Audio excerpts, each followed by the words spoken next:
Hi guys, pan India rebel star Prabhas కల్కి advance బుకింగ్లోనే నయా రికార్డుల బెండు తీస్తుంది.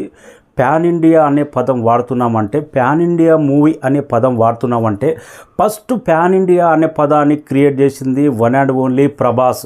బాహుబలి సినిమాతో రీజనల్ మూవీని పాన్ ఇండియా స్థాయిలో ఒక రేంజ్లో ఎలివేట్ చేసిండు ప్రభాస్. అందుకే పాన్ ఇండియా స్టార్ ప్రభాస్ అంటున్నాం.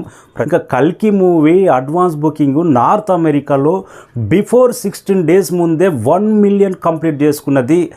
ఓవర్సీస్లో ఈ అడ్వాన్స్ బుకింగ్ బట్టి చూస్తుంటే ఈ మూవీకి ఎంత డిమాండ్ ఉంది, అక్కడ ఓవర్సీస్ ప్రేక్షకులు ఈ మూవీ చూడాలని ఎంత ఈగర్గా వెయిట్ చేస్తున్నారు. ఈ అడ్వాన్స్ బుకింగే ఉదాహరణ.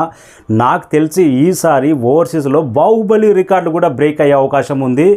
21 million పైగా బాహుబలి అప్పట్లోనే కలెక్ట్ చేసింది. మళ్ళీ ఆ రికార్డు ప్రభాస్ మూవీ ద్వారానే బ్రేక్ అయ్యే అవకాశం ఉంది. కంటెంట్ అలాగా ఉంది. ఇది ఓవర్సీస్ కంటెంట్, యూనివర్సల్ కంటెంట్. ఇది ప్రతి ఒక్కరూ నిన్న ట్రైలర్ రిలీజ్ అయిన తర్వాత సాలారు, ఒక బాహుబలి, ఒక డిఫరెంట్ సాహో ఆ రేంజ్లో ఊహించుకున్నారు.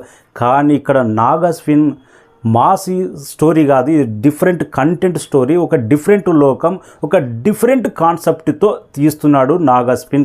ఇలాంటి స్టోరీ మెల్లగా ఒక్కసారి చూసిన తర్వాత ఏముందిరా గ్రాఫిక్స్, ఏముందిరా విజువల్స్ అనే విధంగా ట్రైలర్లో మాత్రం నాకు 100% సినిమా ఆ రేంజ్లో ఉండబోతుంది అన్నట్టు ఇంపాక్ట్ ట్రైలర్ నిన్న ఇచ్చింది.